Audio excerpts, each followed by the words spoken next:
how to play this game if you are trash at the game. Now, what that does not mean is that I'm not going to be explaining to you how to get better if you're trash. It's going to be explaining to you what you can do to play in this game if you are trash while you're getting better at the fundamentals. All right, because just before we get in, the number one problem with people who are like in the 30th percentile is they just can't aim. They can't aim. They can't control recoil. They can't. They don't understand the cadence and dynamic of a gunfight. Okay, so the best way to deal with that and to just get better at that basic fundamental is to play deathmatch a lot. Okay, and the reason is because in deathmatch you get more reps in. You are running into gunfight encounters that would only happen like once or twice during an entire round of bomb, but it's happening like every couple of seconds. Right, you're just getting tons of gunfights, and you just need to do that. It can't be like taught. I can't like conceptualize and explain to you. You just need to know how to gunfight. Okay, and I don't agree with people who have the philosophy that this game is like, oh, it's 70-30. It's it's only 30% gun skill, and the rest of it's like setup and knowledge and all this whatever. Right? I don't agree with that in two ways. Because first of all, if we're talking about like the highest level of play, right? It's actually a 50-50. It's like dead on just as important gun skill and utility and map knowledge and setup and everything. Okay, just as important. But at lower levels, at a casual level, at ranked, whatever, right? At this level, gun skill is actually a lot more important, in my opinion. Right? The lower you go, the more important gun skill alone is going to determine your success rate. And so for that, before we get into this video, just get better at fighting, get better at shooting people. First part is different types of operators, right? So there's two main categories that I'm gonna put into, and there's obviously some nuance there. There's ones that are kind of in between, but two main categories that I think there are for defense operators effectively. Okay, so one is active, and the other is passive ability. Right.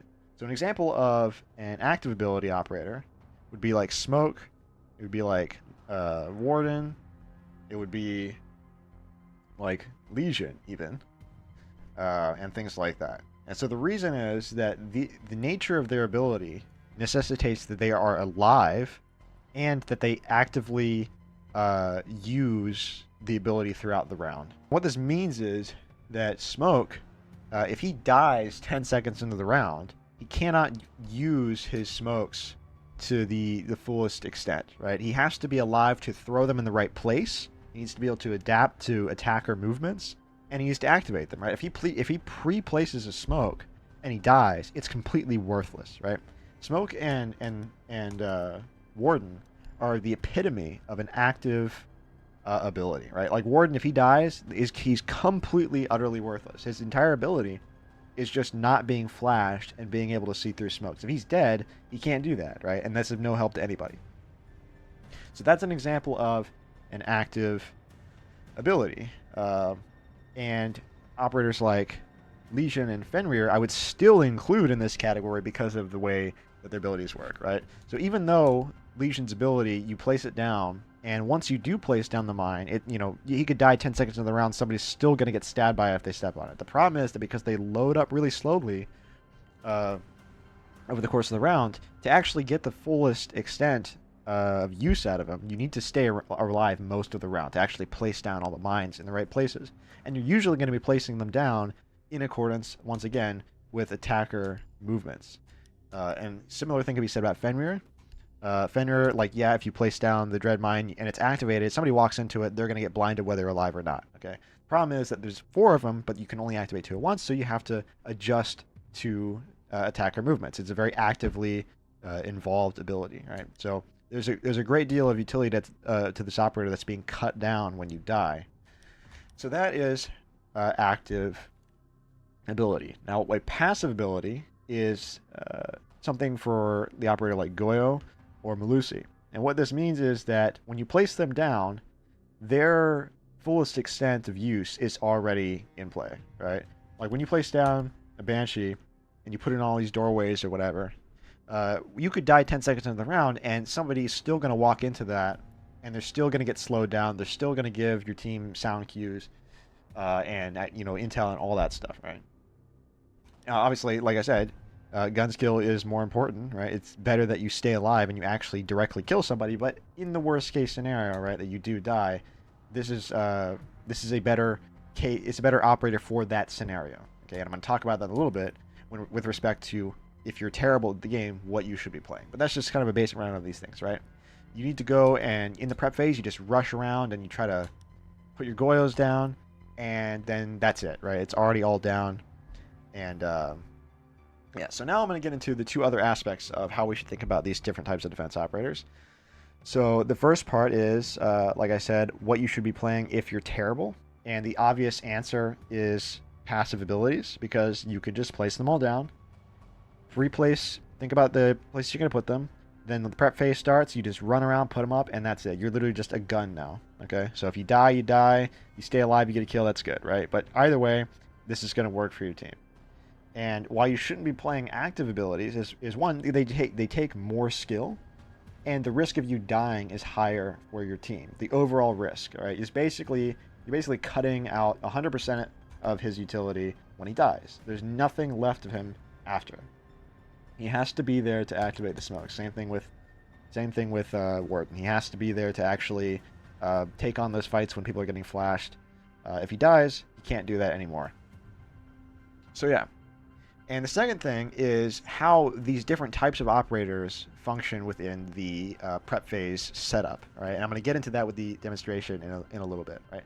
But the most fundamental thing is that if your ability either cannot be used during the prep phase, or it's an ability that can be used very minimally during the prep phase, then what you should do is focus on barricading and basic site setup more than if you're an ability like Goyo or Melusi, whose job is to basically rush and put it all down before the action phase starts, because if you're putting down Goyos on doors or next to doors or whatever, all it takes is for the attacker to get close enough and hear you and shoot through the door and kill you, okay? So it's very dangerous to be putting up these utility during the action phase, right? So they're going to be focusing on barricading less. If you're playing this type of operator, he can only put down like 2 mines during the prep phase, and all the rest of the time he needs to be going to hatches, he needs to be barricading all the entry points, right? So yeah, now you kind of get the idea, right? Same thing with Warden, same thing with Smoke, and another minor category. This is a bit rarer, but even something like Mozzie, right, where he's going to be placing down his pests during the prep phase. Usually, he's trying to catch those prep phase drones. But the thing is, he can place them all down in like 5 seconds, and all the rest of the time he can set up sites. So it's not just these very rigid scenarios, right? There's a bit of nuance here, and that's kind of an example of that, right? This guy still needs to be focusing on setting up site, and that's what we're going to look into next. And so now I'm going to do a visual demonstration in this match of some of the fundamentals of defense. But before I do that, I've got Goyo right now. I'm going to kind of explain to you what I meant by that certain operators are going to have to focus on setting up site more than others, right? With an operator like this, you know, like with Goyo or Melusi or whatever, the thing they have to do is basically just rush around and put the utility up, because it's very dangerous to put these utility up during the action phase, right? They can hear that you're putting up the Goyo, they can see your feet, all that stuff, right? All it takes is for them to just shoot through the barricade, right? So you want to rush to put this all up during the prep phase.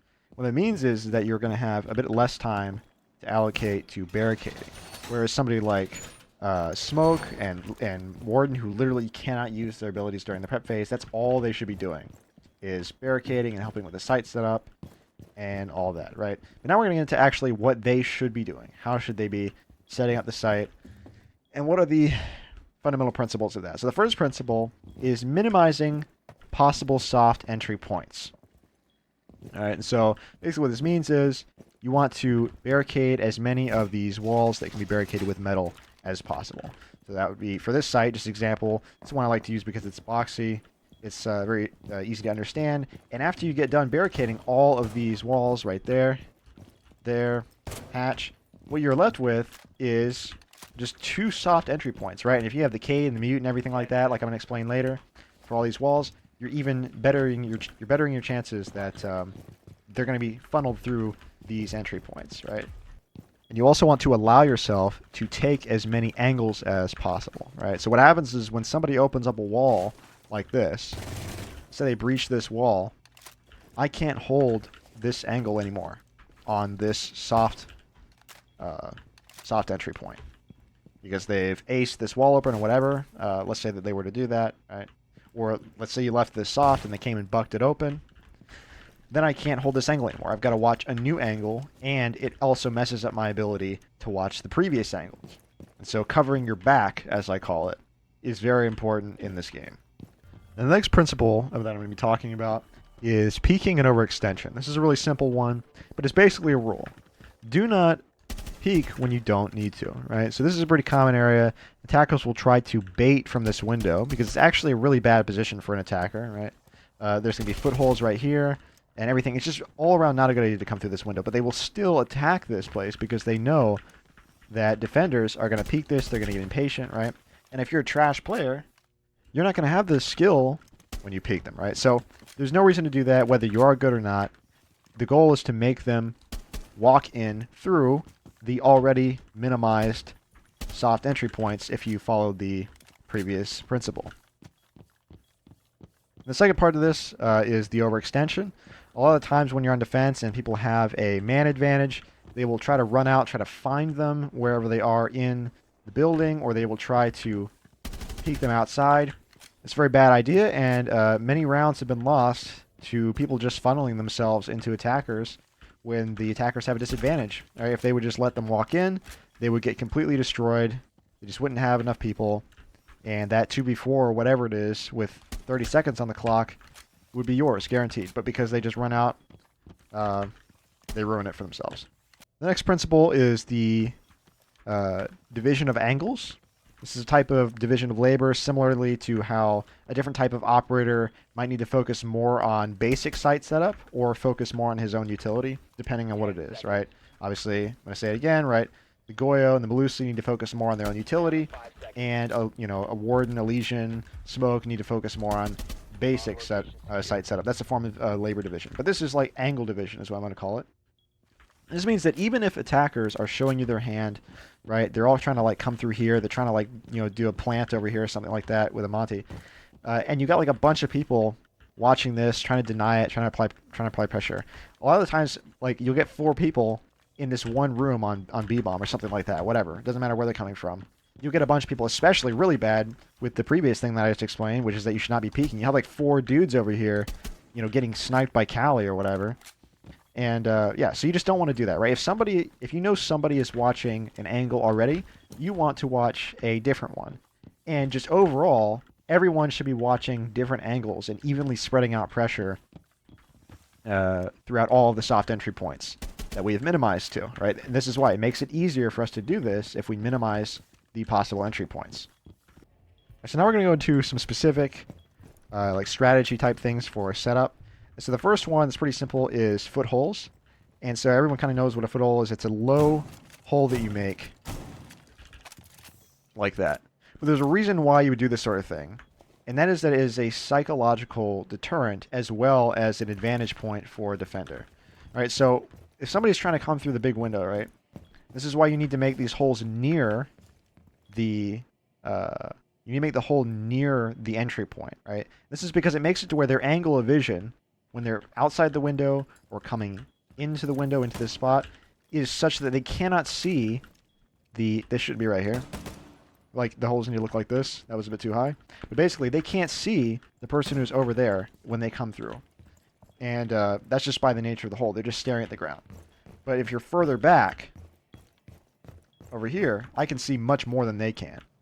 I can see as soon as they come in, and the only thing they can do is drone to try to see if somebody's not here, right? Because, like I said, even if somebody's not here, it's a psychological deterrent. But guess what? If they find out that you are there, too bad for them. There's literally still nothing they can do. They could have a drone on you the entire time, and they're not getting through this window without dying.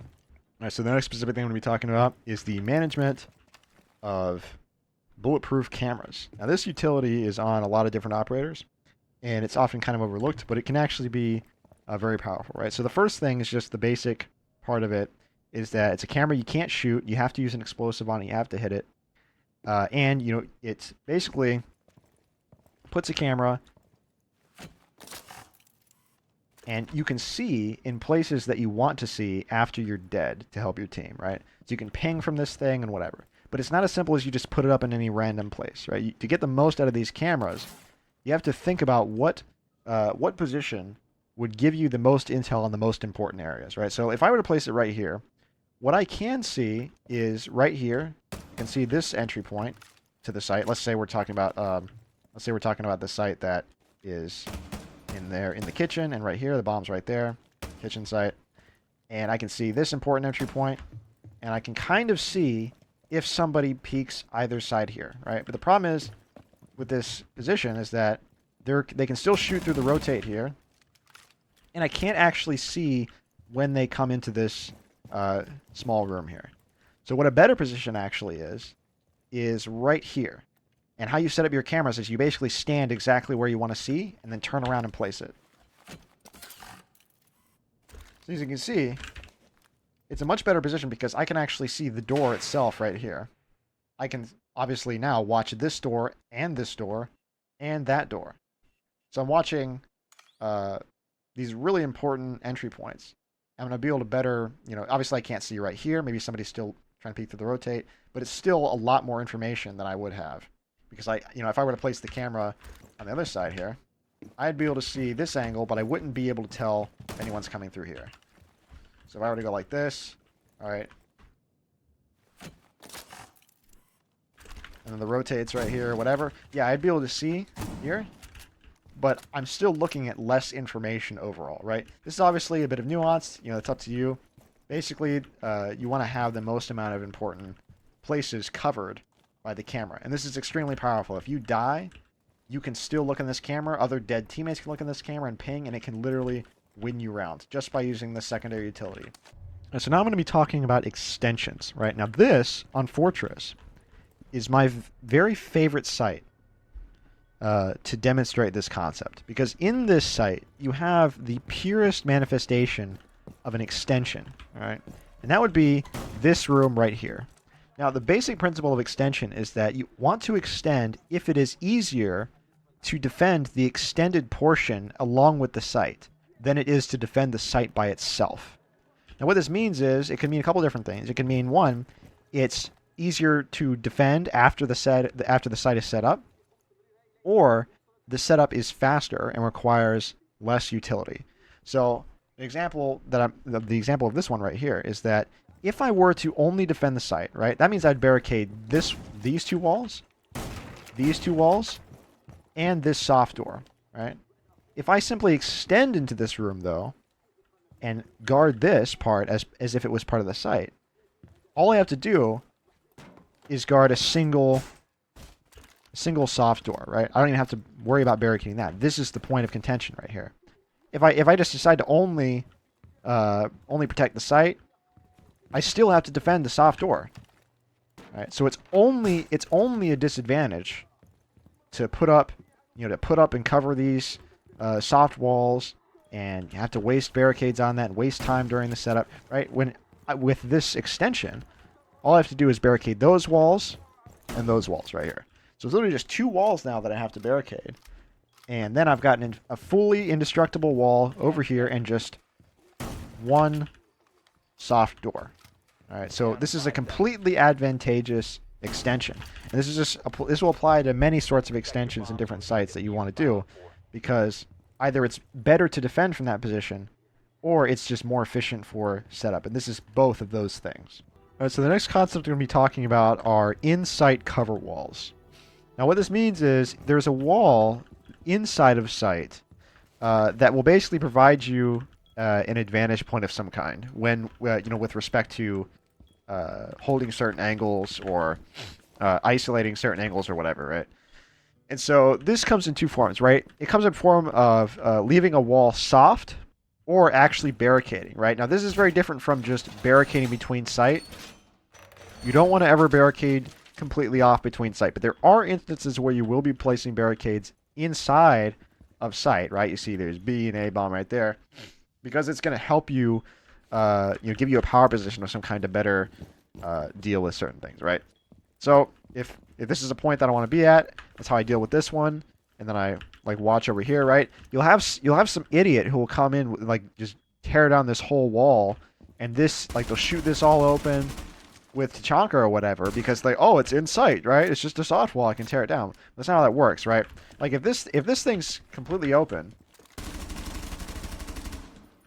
it might actually be a detriment to my ability to guard this right here, right? Like, because if this whole thing's open, I'm watching here, and you know, and this thing's open, I'm watching. Like, there's no good way from B site to actually guard any of these places, right? I'd prefer if it come right around here, still protected by this, right here. Both they're soft structures, but they cut off their line of sight. Like, they can't see right here. They don't know for sure from here. And then I can take this as well, if I'm, you know, playing in this position. If you got an idiot who tears it all down, then just because it's in sight, you're not going to be able to as effectively, you know, guard certain angles.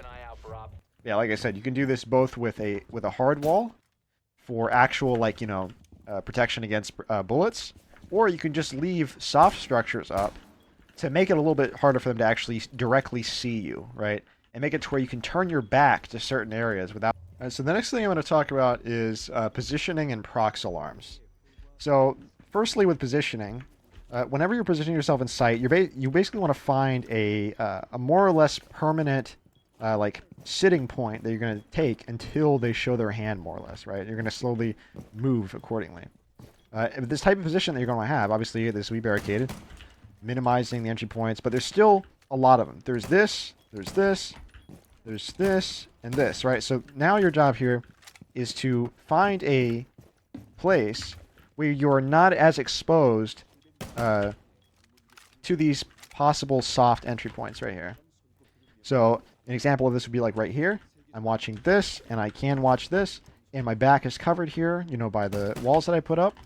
And this would be a good position, right? You need to start thinking about, for every single site, an advantageous place to put yourself where you can watch something, but also not be risked being stabbed in the back directly from somebody having a line of sight. Obviously, if they walk in, they could, like, pinch you right here. But basically, you don't want somebody to be able to just hit open a barricade and instantly shoot, right? You still want to hide yourself from these points of view unless you're prepared. All right, so another example would be like right here. These walls are barricaded. I can watch this. I can watch this, right? And then I come around here. I can watch this, right? Everything's covered. I'm not being exposed to more possible soft entry points than I need to.